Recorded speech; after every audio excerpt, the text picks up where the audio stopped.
Hey everyone, and welcome back. Get ready for another deep dive.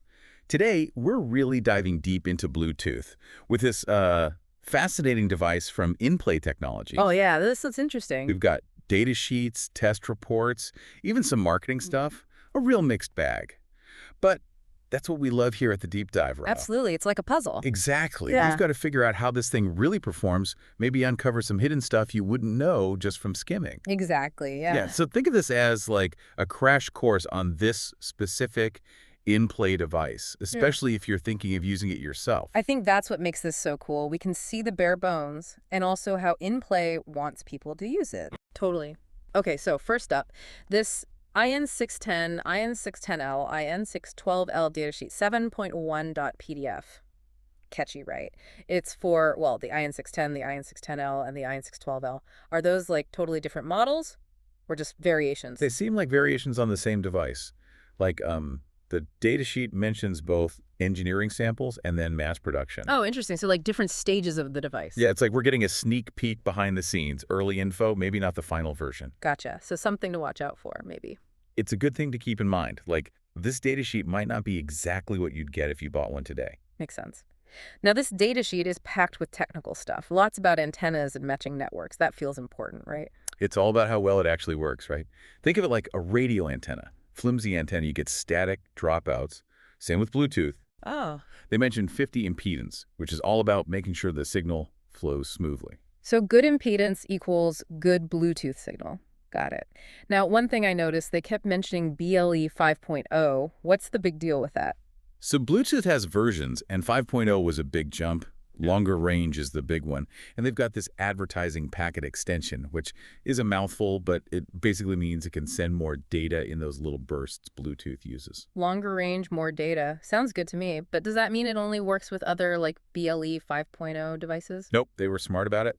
The datasheet says it's backwards compatible, so it'll play nice with older Bluetooth versions too. That's always good to hear. Compatibility can be a pain with Bluetooth sometimes. Sure. Now, speaking of compatibility, we also have this Bluetooth qualification document, 13002 listing details, inplay.pdf, which is a mouthful, but this one's from 2017. Does that mean this device is like ancient history in the Bluetooth world? It's a great question. This document basically means InPlay went through the whole Bluetooth qualification process. They're proving their device plays by the rules. Ah, so it'll actually talk to other Bluetooth devices. Exactly. And that's huge, especially if you're building this in something, you want it to just work with everything else out there. Right, no Bluetooth arguments. But I mean, 2017 was a while ago. Are the things they were testing back then even relevant now? That's the thing, right? We got to look at the specifics. They list features like LE data packet length extension. And it sounds super technical, but it's these details that tell us what this thing can actually do, not just that it exists. Okay, now we're getting somewhere. I did notice something that seemed interesting. They mentioned slave and master roles. Is this like some kind of Bluetooth dominance thing we need to understand? It's more like a dance than a dominance thing. Okay, I can dig that. One device leads the master, and the other follows the slave.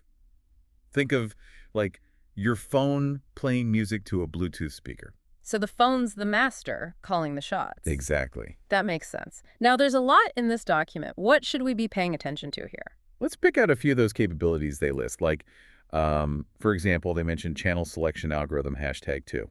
Sounds very technical. It's actually quite clever. It helps the device find the best path for its signal, kind of like a GPS for Bluetooth. A Bluetooth GPS. Tell me more. So it avoids interference from other devices, keeps that connection strong. Ah, so it's like a smart Bluetooth device. It can navigate a crowded room, all that interference and not drop out. Exactly. That's important for a good user experience, right? Mm-hmm. Imagine if you're using it for something like tracking, like InPlay suggests in their marketing. You don't want to lose your luggage because of a Bluetooth hiccup. Exactly. Yeah, like peace of mind for your stuff. Speaking of marketing, we do have that too. Introducing InPlay, InTag, InCard.pdf. Okay, so what are they thinking? How do they see this thing actually being used? Right, definitely playing up that whole track your stuff anywhere angle. Yeah, I'm seeing that. Hashtags like hashtag IoT, hashtag tracking solutions. So we're talking lost keys, luggage tags, that kind of thing. Yeah. They even mentioned like hashtag Apple Find Me and hashtag Google FMDN. Oh, those Find My Device networks. Exactly. So they're hinting that this Bluetooth device could actually work with those systems. Like you could use your phone to find your keys or whatever's tagged with it. That's what it looks like. Yeah. And it makes sense, right? We talked about longer range with BLE 5.0, that strong connection, even that fancy channel hopping algorithm, all comes together. Yeah. It's like they designed this thing to find lost stuff. It's a good example of how when you have both the technical side and how they're pitching it to users, you can get a really strong idea of what they're going for. Totally. Okay, so we know what it should do, but did it actually pass the test? Time for the test reports, right? Of course. Let's see, we've got two here. SRTC 2019 9004S, 190404001A, Swift Radio IN610 test report.pdf, and SRTC 2019 9004S, 1SAN80401B, Swift Radio IN610 test report.pdf. Final exams. Did it ace 'em? Overall, yeah, very good performance. The first one's all about the RF stuff, like output power, how sensitive it is to receiving, how well it handles interference. Right. Basically, can it send and receive those Bluetooth signals without messing up, even when things get tough? That's what we like to hear. Anything it barely scraped by on, or any interesting details we should be paying attention to. Well, the second report is interesting. It's all about protocol conformance, Mhm. basically making sure it speaks Bluetooth fluently. No awkward Bluetooth miscommunications. Exactly. And it passed with flying colors, so that's good news for anyone worried about compatibility. Awesome. But okay, back to this tracking idea. How'd it do on range and signal strength? Got to be able to actually find your lost stuff, right? Exactly. So the receiver sensitivity test in that first report, that's key here, Okay. measures how well it picks up even weak signals, Hmm. which is what you need for tracking something far away. Right. And it actually did better than the minimum requirement for Bluetooth 5.0. Oh, so pretty decent range then. Seems like it. Okay, so it can pick up those signals even across the room, maybe further. What about like other tests that stand out, stuff that really matters for actually using this thing? There are a few more related to interference, especially from other devices using the same frequencies. Yeah. Wi-Fi, for example. Yeah. Crowded airways these days. Again, performed well, so it could hold its own in a busy environment. That's good to know, especially with all the devices people have these days. So looking through all this, anything else standing out to you in these reports? One thing, and it might not be obvious at first glance, is the emphasis on privacy. Oh, privacy. Okay, how does that play in here? Remember how they were talking about compatibility with those Find My Device networks? Yeah, for finding your lost stuff. Right. But those networks, they need a lot of devices being able to, like, see each other. And that brings up some privacy concerns. Right. Don't want your lost keys broadcasting your location to just anyone. Exactly. And this is where that Bluetooth qualification document is relevant again. All the technical details we talked about. It was a lot to keep track of. One of them is important here. Yeah. It specifically calls out that this device supports LE Privacy 1.2. Okay, and what is that in plain English? Why should I care about LE Privacy 1.2?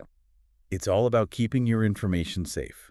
Without it, your Bluetooth device would be shouting out its unique ID to the world. Anyone could track it. Oh, wow. So not so private then. Exactly. But with LE Privacy 1.2, it's like it's got this secret code that changes all the time. Only your phone or devices you trust can understand it.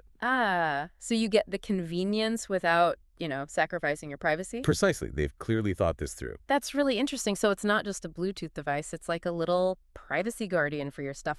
This is why I love these deep dives. You find these hidden layers you'd never know just from, looking at a product. It's true. These documents, they're more than just specs. They tell you how a company approaches technology. In this case, thinking about the user and their privacy. Yeah, good point.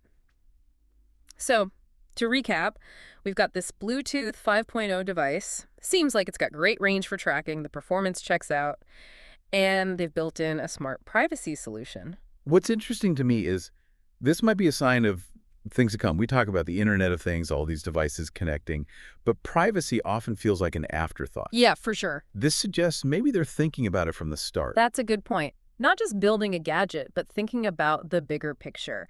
It kind of makes you wonder, what else could they use this for? I mean, they're clearly going for the tracking market, but what other problems could this solve? Now, you're thinking like a true deep dive listener. We've talked about tracking, right?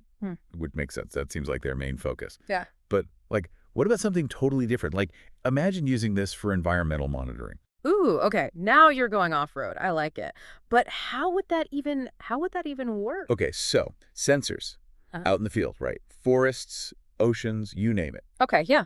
Remote places. Exactly. Gathering all sorts of data, like temperature, air quality, even like seismic stuff. Oh, interesting. And this InPlay device, Hmm.